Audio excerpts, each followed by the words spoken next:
Assalamualaikum warahmatullahi wabarakatuh. Bertemu lagi di manajemen resiko. Di manajemen resiko kali ini kita akan membahas tentang kredensialin tenaga medis. Nah, kredensialin tenaga medis akan kita bahas di sini. Nah, nanti di pertemuan ini. Apa toh kredensial tenaga medis? Nah, kredensial tenaga medis sebenarnya seperti kalian, seperti UTS, BUAS, OSC, atau ujian praktek di lapangan. Nah, ini sebenarnya seperti itu. Jadi setiap tenaga medis di rumah sakit, entah itu perawat, dokter, bidan, ataupun yang lainnya, itu akan dilakukan uji kompetensi, uji standarisasi. Jadi ketika tenaga medis itu sudah di rumah sakit, ketika itu juga sudah 1 tahun, maka mereka akan dikredensial ulang, akan dites ulang kemampuannya apakah masih terstandar ataupun ada yang kurang, ataupun nanti ternyata ada kebaruan. Nah, ketika ada kebaruan lalu dilakukan kredensialing. Nah, mau tidak mau si tenaga medis ini, entah dokter, perawat, bidan, fisioterapi, atau tenaga kesehatan lainnya, harus sesuai dengan standarnya pada masing-masing tenaga medis. Nah, untuk yang selanjutnya, konsepnya. Nah, konsep kita nanti di sini yaitu kita akan belajar tentang pengertiannya seperti apa, prinsip-prinsipnya seperti apa, manfaatnya seperti apa, kewenangan, dokumentasinya, surat penugasan klinisnya, terkait juga dengan akreditasi, prosesnya, buku putih, tahapan-tahapannya, terus juga nanti jalurnya kredensial itu seperti apa. Nah, kita akan belajar tentang semua hal itu di slide ini. Nanti kalau ada yang ingin ditanyakan bisa langsung WA, bisa WA pribadi atau nanti WA di grup. Lanjutnya, pengertian kredensial. Nah, pengertian kredensial ini adalah proses formal yang digunakan untuk memverifikasi suatu keahlian, kompetensi ini juga berdasarkan pengalaman, berdasarkan profesionalitas seseorang dari tenaga medis ini dalam memberikan pelayanan yang spesifik dengan mengedepankan keselamatan pasien yang bermutu tinggi dalam keahliannya. Nah, di sini nanti juga merupakan upaya untuk menjamin bahwa setiap pelayanan kesehatan, jadi setiap apapun yang dilakukan di rumah sakit, entah dirawat jalan ataupun dirawat inap, itu dilakukan oleh tenaga kesehatan yang berkompeten. Nah, hal-hal yang perlu diverifikasi atau yang perlu dicek ulang yaitu kualifikasi, registrasi profesi, pengalaman, pendidikan dan pelatihan berkelanjutan, mutu kualitas, dan etika disiplin. Nah, hal-hal ini harus diverifikasi. Selanjutnya, untuk prinsip kredensial. Nah, prinsip kredensial ini merupakan landasan kredensial dilakukan bagi tenaga kesehatan, yaitu ada 4 poin. Nah, kredensial itu harus menyangkut tentang keselamatan pasien yang merupakan dasar dalam proses kredensial dan ruang lingkup pelayanan kesehatan tertentu. Nah, untuk di poin 2, akuntabilitas suatu profesionalisme tenaga kesehatan. 3, kredensial dan ruang lingkup suatu pelayanan kesehatan tertentu akan dijadikan dasar dalam keseharian pelayanan secara konsisten dan suatu kekhususan ruang lingkup pada profesional profesional di fasilitas kesehatan dalam menjalankan tugasnya. Menjalankan mutu tenaga kesehatan dengan program pendidikan dan pelatihan berkesinambungan. Nah, jadi ini memang nanti konsep dari prinsip kredensial mereka harus sesuai dengan norma-norma atau aturan-aturan yang berada di rumah sakit dan profesinya.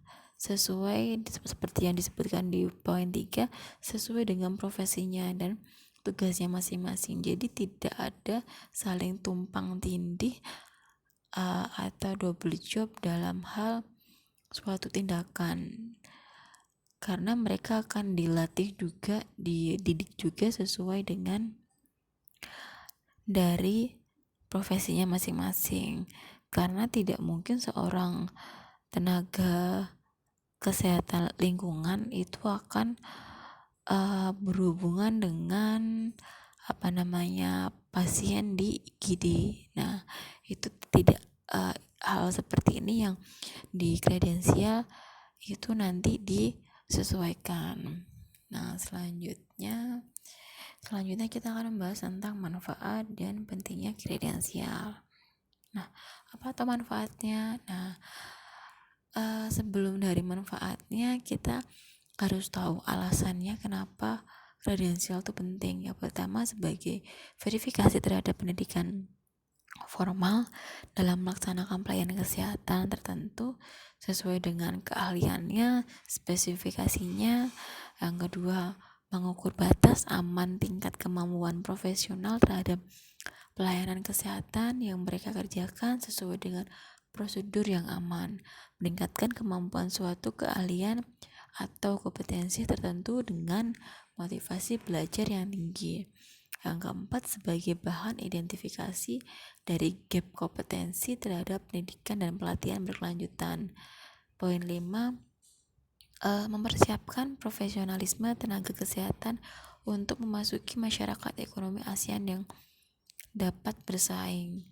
Nah, ini landasannya kenapa harus dilakukan kredensial. Karena memang kredensial ini dilakukan seperti dijelaskan di awal, tujuan utamanya mutu keselamatan baik si pasien itu tersendiri dan si tenaga medis itu tersendiri. Jadi ketika seorang atau sekelompok atau beberapa orang melakukan tindakan pelayanan medis atau tindakan pengecekan berkaitan dengan medis, mereka akan aman dan pasien pun imbasnya akan merasa aman juga dan keselamatan mereka pun juga aman. Jadi tidak ada seperti kecelakaan pada pasien di rumah sakit ataupun hal lainnya. Nah, manfaatnya ada 5 poin. Memang untuk kredensial ini memang sebagai syarat akreditasi, tapi tenang, nanti ada formnya kalaupun nanti ada ada kebaruan dari setiap profesi, nanti kalian tinggal memasukkan atau mengganti pada poin-poinnya yang kalau ada kebaruan, tapi kalau tidak ya memakai standar akreditasi yang kredensial sesuai rumah sakitnya. Untuk kedua, standar penetapan dalam penerimaan tenaga kesehatan, kualifikasi rekrutmen. Jadi kredensial ini juga merupakan standar masuknya tenaga medis di rumah sakit. Jadi tidak semua ketika ada yang melamar pekerjaan di rumah sakit itu tidak semua tenaga medis akan diterima, tetapi mereka diseleksi terlebih dahulu menurut profesinya masing-masing, dan biasanya mereka sudah ketika dilakukan pengujian itu sudah menggunakan form dari kredensial. Nah, ini juga untuk poin 3, perencanaan dan kebutuhan pendidikan pelatihan tenaga kesehatan sesuai dengan kompetensi.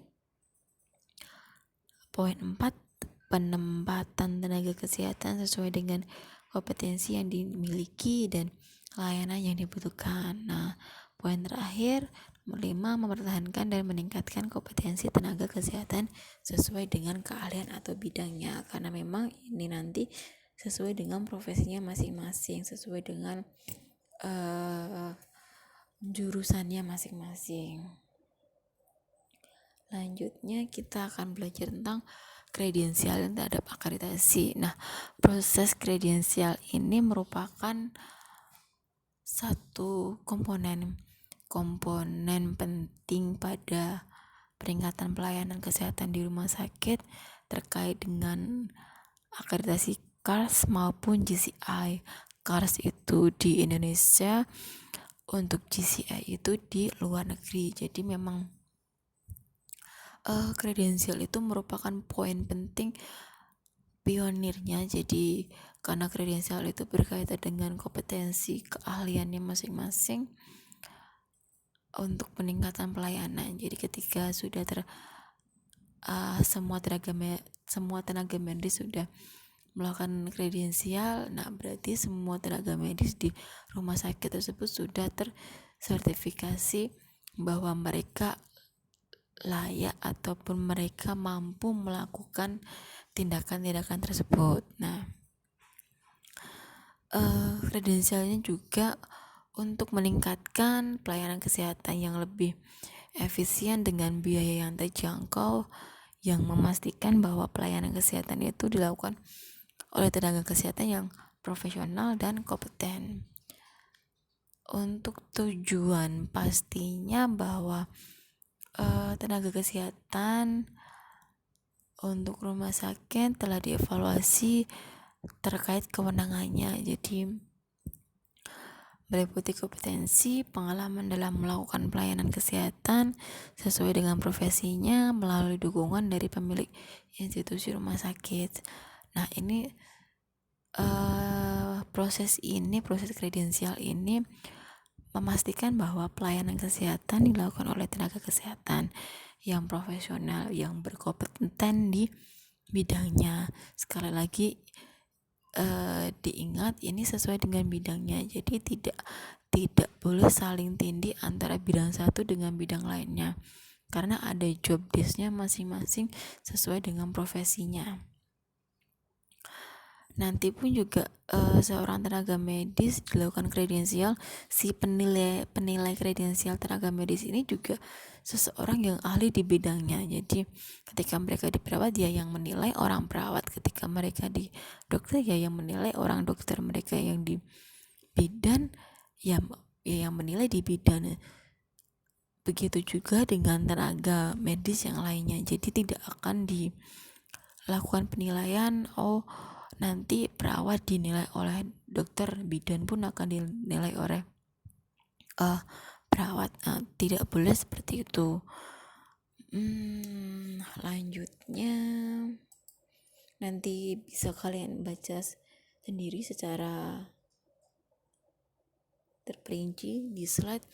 Nah, ini juga disebutkan bahwa untuk GCI di standar SQE 1.5 pun juga disebutkan bahwa the organization has a standardized procedure together to verify and to evaluate other health professional staff member credential. Jadi memang di GCI pun di standar untuk yang keras, di standar KKS 16 ini, bahwa seorang atau tenaga medis semuanya di rumah sakit tersebut harus terverifikasi, harus mendapatkan sertifikasi khusus dari kredensial ini bahwa mereka itu mampu, mereka itu bisa. Jadi walaupun mereka sudah bekerja katakanlah di situ 5 tahun, 6 tahun, 10 tahun, tapi mereka harus mau tidak mau harus melakukan kredensial, karena pasti ada kebaruan dan ilmu mereka pun juga kadang ada hal-hal yang seperti ya sudah itu biasanya kan nggak terpakai. Nah, atau step yang nomor 5 itu biasanya tidak digunakan atau bisa di skip. Nah, kredensial minimalisir seperti ini. Jadi mau tidak mau mereka yang harus belajar sesuai dengan SOP dari kredensial yang akan mereka lakukan sesuai dengan profesinya, dan mereka dilakukan kredensial ini juga sebagai evaluasi apakah mereka sudah menerapkan standar profesinya dengan baik dan benar sesuai dengan profesinya, sesuai dengan pelayanan yang mereka berikan ke pasien, bagi pasien juga, dan mereka juga safety-nya pasien dan safety-nya mereka juga. Karena kembali lagi kredensial itu ujung-ujungnya ke mutu pelayanan di bagian keselamatan pasien dan tenaga kesehatan. Karena ketika tenaga kesehatan sudah melakukan prosedur dengan baik dan benar, sudah dengan SOP-nya, sudah melakukan prosedurnya, ketika ada kesalahan, nah itu memang kesalahannya tidak dari mungkin bisa dari faktor luar atau ya 1001. Nah, ini juga apa ya, untuk rumah sakit kecil memang ada yang sudah rutin, ada yang kadang cuma dadakan mau akreditasi dilakukan kredensial. Nah, biasanya itu rumah sakit kecil, tapi rumah sakit yang sudah bertipe, setidaknya tipe D, itu mereka akan melakukan kredensial dengan standarnya mereka masing-masing. Walaupun intinya standarnya sama, tetapi ada beberapa poin-poin yang mereka berbeda antara tipe D, C, B, dan A. Nah, bedanya seperti apa? Mungkin dari segi alat. Nah, segi alat karena tidak mungkin sama antara alat-alat yang berada di tipe D dan tipe C, B, atau A. Nah, ini kan nanti kredensial akan menilai ini, dan penilaiannya random itu acak. Jadi si dokter ini, si perawat ini, bidan ini, atau tenaga kesehatan lainnya akan diberikan seperti prakteknya nanti acak. Nah, mereka harus menyesuaikan dari prakteknya ini. Selanjutnya, nah ini proses kredensial. Nah, proses kredensial ini permohonan kredensial yang berisi identifikasi kelengkapan, berkas, dan form permohonan. Terus setelah dilakukan permohonan, nanti akan diverifikasi. Ada portofolio kredensial, ini dilakukan kerjasama dari tiap unit dan tim kredensial. Nah, nanti setelah diverifikasi, nanti akan dianalisis ini seperti apa tuh Bu. Nah, nanti akan direview dan dievaluasi portofolio kredensialnya. Setelah itu nanti keputusan ini akan diberitahukan oleh pemohon untuk dilakukan kredensial. Nah, ini untuk alurnya. Alur selanjutnya yaitu pemantauan mutu, evaluasi, dan pengembangan. Nah, apakah mereka sudah atau belum? Nah, ketika mereka sudah dikredensial, mereka akan melakukan pengajuan ulang permohonan rekredensial di tahun berikutnya. Biasanya kalau rumah sakit setiap 1 tahun sekali akan dilakukan kredensialing tenaga medis. Nanti lainnya bisa dibaca sendiri. Nah, ini tahapan ataupun step-step yang ada di kredensial. Nah, ini permohonan kredensial ada 2 poin. Poin biodata pemohon ini ada bisa dibaca sendiri. Ini ada beberapa poin yang harus isi, terus ada di poin B ada syarat yang dibuktikan terhadap pendidikan dan pelatihan sertifikasi. Jadi ini untuk permohonannya, semua biodata dan syarat-syaratnya ini harus dilampirkan, nanti baru bisa diajukan. Ini untuk yang kedua, syaratnya ruang lingkup pekerjaan sesuai kompetensi yang dimiliki. Nanti diisi kompetensi-kompetensi yang sudah dilakukan di tempatnya. Jadi semisal kalau di perawat ya, perawat di Bangsal ya tindakan-tindakan apa saja yang sudah dilakukan di Bangsal.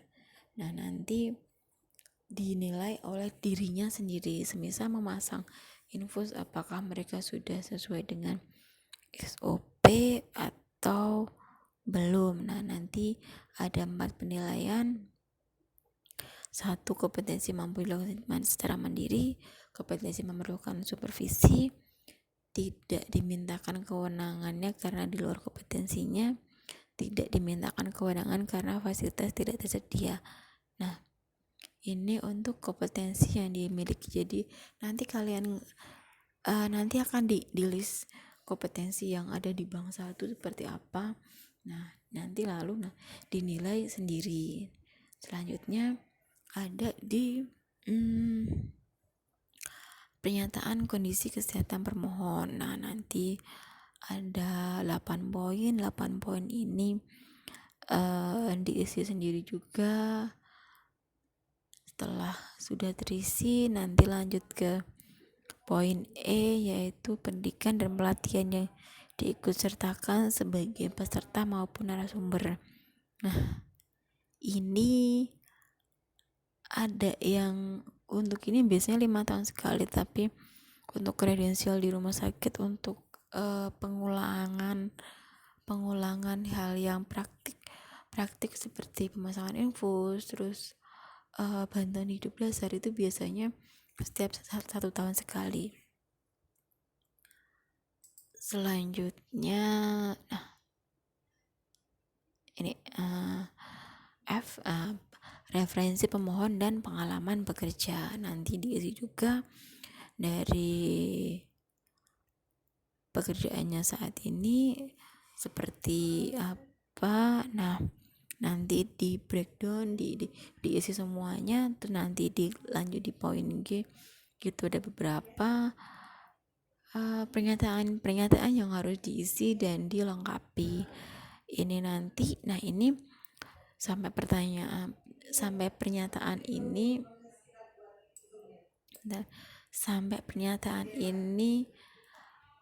harus dilengkapi semuanya. Nanti harus harus dikomplitkan, harus semuanya terisi, karena kalau tidak terisi nanti akan dipanggil ulang. Nah, nih di selanjutnya setelah tadi tahap pernyataan semuanya komplit, sudah terisi semuanya, plus ada lampiran-lampirannya tadi. Nah, ini ada verifikasi. Verifikasi ini nanti dicek ulang, di cross check oleh tim dari tiap unit, dan nanti tim kredensial akan mengecek. Nah, nanti lanjut apakah sudah komplit atau belum, apakah sudah sinkron atau belum, atau ada hal-hal yang masih kurang, ada hal yang perlu ditanyakan ke si pengaju kredensial ini. Nah, lanjutnya kalau sudah semuanya terverifikasi, oke, aman. Nah, nanti dilakukan analisa di poin 3. Syarat permohonan kredensial dilengkapi dengan syarat-syarat dan ketentuan yang lengkap. Maka tahap berikutnya adalah melakukan kajian analisis dari informasi yang disampaikan. Ini dilakukan juga oleh komite, kalau ini langsung spesifik oleh komite atau tim kredensial untuk mempermudah kerja. Nah, ini juga membutuhkan mitra. dari setiap masing-masing profesi. Jadi seperti halnya ini juga dikatakan bahwa di mana tugasnya bersama-sama untuk mengkaji kompetensi dan memberikan kelayakan terhadap kewenangan tenaga kesehatan. Nah, ini nanti juga ada petugas-petugas sesuai dengan profesinya: dokter, perawat, bidan, fisioterapi, lingkungan S1 lingkungan atau S1 K3 ataupun tenaga medis lainnya. Nah, di poin 4 keputusan. Nah, keputusan ini memang nanti setelah dilakukan analisis apakah cukup memadai, cukup mumpuni atau bagaimana. Nah, ini ada 3 kondisi keputusan yang perlu dipertimbangkan dalam rangka pengambilan keputusan.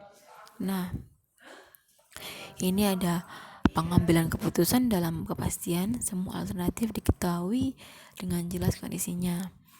2. Pengambilan keputusan dalam berbagai tingkat resiko yang dipilih. Ketiga, pengambilan keputusan yang dalam kondisi ketidakpastian ada berbagai alternatif yang tidak diketahui dengan jelas. Nah, untuk rekomendasinya ada 4 poin, yaitu kewenangan dapat diberhentikan jika dinilai tidak aman bagi keselamatan pasien. Kewenangan bukan kompetensinya jika memang pemohon tidak berkompeten.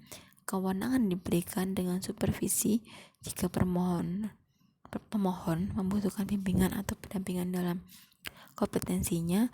Dan poin terakhir, poin keempat, kewenangan diberikan sepenuhnya jika pemohon sudah sangat terampil dalam memberikan pelayanan kesehatan dengan aman dan sesuai prosedur yang dilakukan. Nah, ini adalah keputusan-keputusan dan rekomendasi yang diberikan oleh tim kredensial kepada si pemohon kredensial. Ini nanti didiskusikan, jadi diskusikan sesuai dengan job desk-nya masing-masing, sesuai dengan profesinya masing-masing. Jadi yang memberikan keputusan dan rekomendasi ini tim kredensial beserta dari profesinya yang memang sudah berkompeten. Lanjutnya, nah ini buku putih kredensial atau white paper. Itu apa tuh, Bu? Nah, buku putih ini adalah dokumen informasi yang dikeluarkan oleh instansi suatu organisasi untuk memberikan informasi penjelasan tentang layanan, jasa, masalah, solusi atau lainnya sejelas-jelasnya yang dikhususkan untuk penggunanya. Nah, ini seperti dasar kredensial. Jadi semisal kalian belajar tentang manajemen risiko itu nanti mungkin saya akan memberikan buku panduan. Nah, buku panduan manajemen risiko di 1 semester ini. Nah, itu juga nanti akan berlaku pada kredensial. Nah, kredensial ini mempunyai bukunya tuh apa tuh namanya, buku putih kredensial, seperti buku manajemen risiko. Nah, ya itu seperti buku kredensial white paper. Nah, ini yang berisi tentang kalau kalian kita berbicara dengan manajemen risiko, berarti nanti isinya semisal ada pengelolaan risiko, kredensial tenaga medis, terus asesmen risiko, risk rating, FMEA, RCA, atau berbagai manajemen risiko lainnya. Itu sama halnya dengan buku putih. Buku putih itu seperti yang saya sharekan ini, ada komponennya itu yang akan dibahas. Jadi ada job desk-nya masing-masing profesi, nanti bagaimana ketentuannya, bagaimana pokok pembahasannya, pengesahannya seperti apa, deskripsinya seperti apa yang lebih mendetail. Mungkin nanti setiap profesi akan mempunyai masing-masing buku putih. Dokter, perawat, bidan, fisioterapi, terus terapis kesehatan lainnya atau tenaga kesehatan lainnya, mereka akan mempunyai white paper atau buku putih kredensial yang sebagai dasar mereka, salah satu dasar mereka melakukan kredensial. Nah, lanjutnya kewenangan. Kewenangan ini merupakan suatu izin atau jaminan fasilitas kesehatan dalam memberikan pelayanan kesehatan yang diberikan kepada tenaga kesehatan terhadap penerapan diagnostik, prosedur, dan pelayanannya. Perbedaan kewenangan dan kompetensi. Kewenangan itu diperoleh dari penguasa institusi. Jadi kewenangan ini semisal kalian bekerja di rumah sakit, berarti yang memberikan kewenangan ini. Jadi kewenangan kalian melakukan tindakan, kalian melakukan berbagai pelayanan kesehatan itu yang bisa memberikan hanya penguasa rumah sakit atau penguasa pimpinan di tempat kalian bekerja. Itu namanya kewenangan. Jadi kewenangan kalian misal kalian di S1 ARE di bagian administrasi, misal kalian ditempatkan di bagian BPJS, berarti kalian nanti akan mendapatkan surat kalian diberikan kewenangan di bagian sebagai tenaga administratif di bagian BPJS kesehatan. Nah, itu namanya kewenangan. Semisal juga paling gampang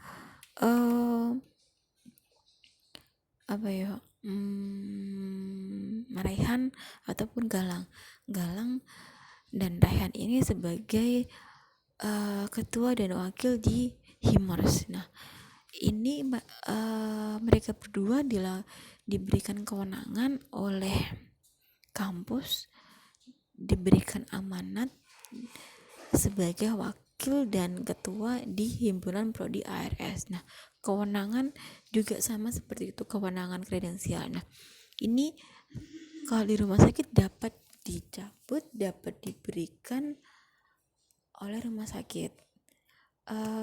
Semisal ada kasus-kasus yang walaupun mereka sudah diberikan kewenangan, tetapi ternyata mereka ada tersandung kasus dan kasusnya itu mereka yang salah. Nah, kewenangan yang diberikan kepada mereka, entah itu dokter, perawat, kewenangan mereka itu akan dicabut. Karena beberapa rumah sakit pun ada yang semisal orang ini kewenangannya dicabut, maka beliau ini dipindahkan ke tempat yang lainnya. Nah, sedangkan kompetensi itu sesuatu hal yang kalian dapat di jalur pendidikan, dan kompetensi ini akan melekat di dirinya. Misal kalian sebagai tenaga administrasi rumah sakit, ya sudah, kompetensi kalian berarti administrasi rumah sakit. Mau kalian pergi kemanapun, mau kalian sudah lulus, mau kalian mungkin nanti lulus kuliah ternyata berbeda, ketika diterima kerja akan berbeda jalur, tapi kalian akan tetap dipandang, oh kalian administrasi rumah sakit. Begitu hanya pun di rumah sakit dia dokter, ya berarti akan nanti sampai mati pun akan dipandang sebagai dokter.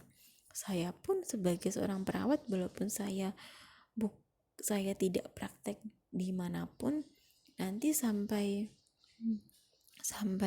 kapanpun saya, ketika ada hal yang berkaitan dengan perawat, saya kemungkinan besar akan ditanya.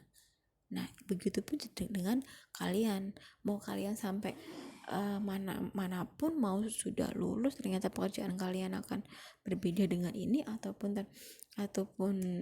kalian di rumah sakit tetapi ternyata jobdesk yang kalian ditempatkan di SDM semisal, tapi ketika kalian ditanya tentang bagian pemasaran, bagian apa, kalian mau tidak mau juga akan kasarannya dicap bahwa kalian juga mampu karena kompetensi kalian di S1 seperti itu. Nah, lanjut rincian kewenangan klinis. Nah, ini agak sedikit berbeda. Nah, jadi prosesnya terpisah dari kredensial yang menentukan fasilitas pendukung staf profil. Ini merupakan standar keselamatan minimum dan persyaratan lainnya yang memastikan layanan kesehatan tersebut tersedia dan aman serta tepat. Nah, ini faktor-faktornya ada kekhususan staf, peralatan yang sesuai spesifikasi, peralatan yang sesuai dengan ketentuan yang berlaku, komposisi staf yang spesialis, yang tanggap, jadi yang sesuai dengan ketika ada hal ini maka staf ini yang khusus. Ini multidisiplin profesi, jadi multidisiplin profesi itu berbagai profesi ada di situ untuk membahas, jadi tidak untuk saling menjatuhkan tetapi akan membahas. Misal telah dilakukan tindakan operasi X pada pasien Ani misal. Nah, ini nanti di dalamnya ada beberapa profesi yang akan membahas ini, apakah nanti apakah prosedur ini sudah tepat ataupun nanti ada kurang atau lebihnya, ataupun nanti ternyata ada kebaruannya ataupun bagaimana. Nanti ada multidisiplin ilmu.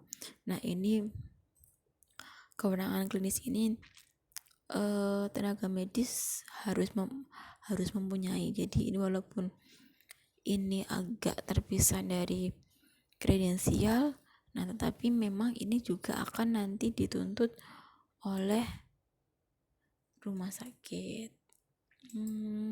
Nanti bisa dibaca lebih lanjut karena saya hanya menjelaskan sekilas saja. Nah, untuk masa berlaku surat penugasan klinis ini masa berlakunya 1 tahun. Jadi ini merupakan suatu kewenangan. Jadi surat penugasan klinis ini suatu kewenangan yang diberikan kepada tenaga medis, baik perawat, baik dokter, bidan, fisioterapi ataupun tenaga medis lainnya. Nah, tapi memang kalau memang suatu rumah sakit itu sudah memiliki tim diklat, tim pendidikannya tersendiri, it's okay. Jadi mereka akan ketika ada aturan 1 tahun sekali itu akan melakukan kredensial 1 tahun sekali. Terus penerbitan surat penugasan klinis ini juga 1 tahun sekali. Tetapi ketika mereka tidak memiliki secara SK ataupun secara khusus tim diklat, nah ini bisa di masa berlakunya ini 3 tahun, maksimal 3 tahun. Jadi mereka melakukan kredensial dan memberikan surat penugasan klinis 3 tahun sekali. Ini melihat dari kondisi rumah sakitnya, karena sekali lagi rumah sakit tidak bisa disamakan rumah sakit satu dengan rumah sakit lainnya, karena ada plus minusnya dan tergantung tipe rumah sakitnya. Karena tidak sangat-sangat lucu bahwa membandingkan rumah sakitnya perbandingannya tipe D dengan tipe B, bahkan tipe A, itu sangat sesuatu hal yang lucu dan aneh. Kalau ingin membandingkan ya sama-sama dengan tipenya, sama-sama dengan kriterianya. Semisal dia head to head lah, D dengan D, kriteria tipe C dengan C, B dengan B, A dengan A. Jadi tidak bisa disamakan atau tidak boleh dibanding-bandingkan. Kalau di luaran mungkin pasien akan membandingkan, tapi ketika kalian yang sudah tahu hal itu, kalian bisa meng-cross check, oh ini akreditasi rumah sakitnya tipe apa, atau ketika dilihat ternyata akreditasinya tipe D ataupun belum terakreditasi, ya itu wajar. Tapi ketika sudah terakreditasi C, B, bahkan A, kok melakukan hal yang menyimpang atau tidak sesuai dengan SOP yang kalian tahu yang sesuai dengan peraturan kementerian, entah kementerian dari Kementerian Kesehatan, Lingkungan Hidup, ataupun kementerian lainnya. Nah, seperti itu. Lanjut di slide 18. Ini dokumentasi. Dokumentasi ini tergantung rumah sakitnya sih.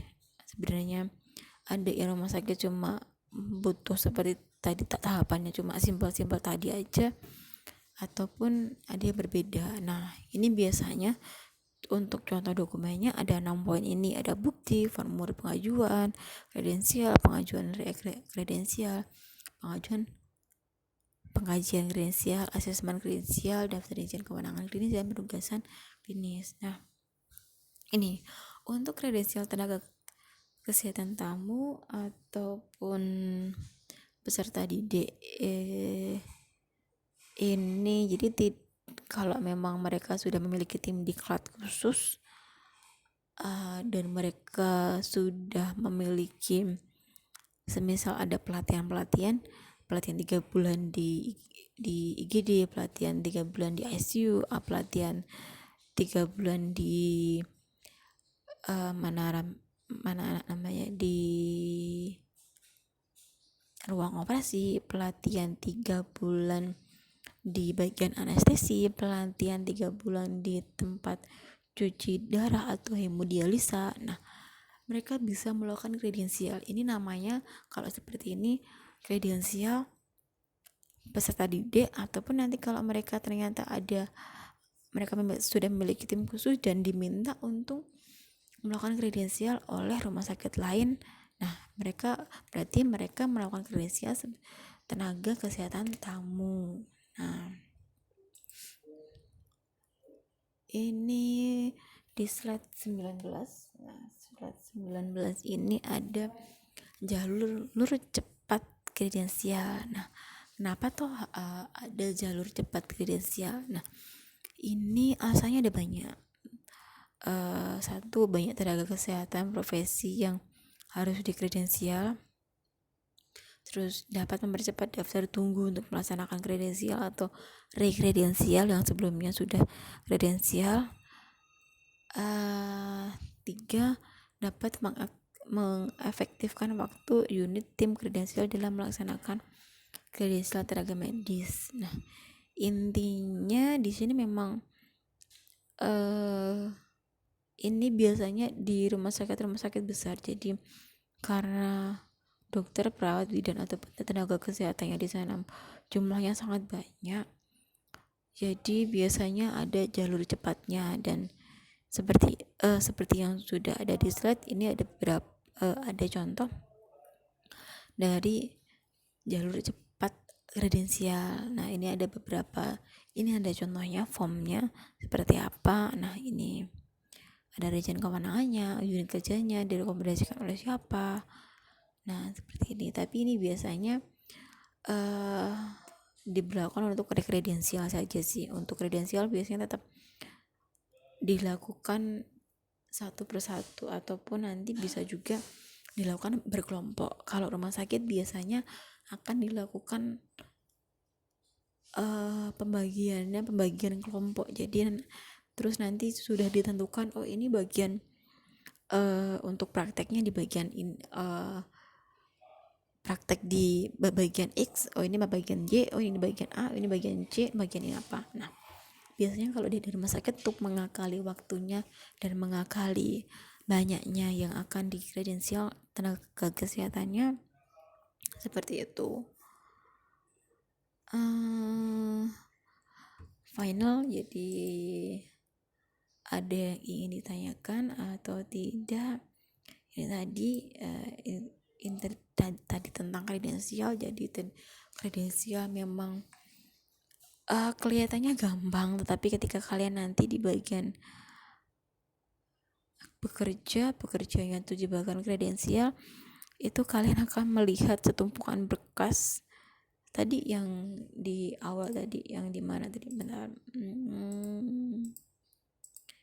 di form permohonan kredensial dan pendaftaran ulang pemohon yang rekredensial. Jadi kalian kalau nanti bekerja di bagian credentialing, nah nanti jangan heran kalau nanti ada tumpukan kertas jam.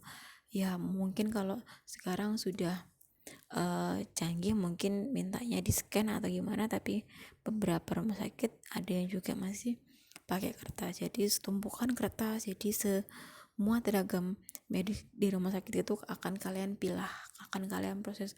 Oh ini apakah sudah sesuai, oh ini apakah ada yang kurang atau bagaimana. Nanti lanjutnya akan dikomunikasikan dengan tim kredensial lainnya.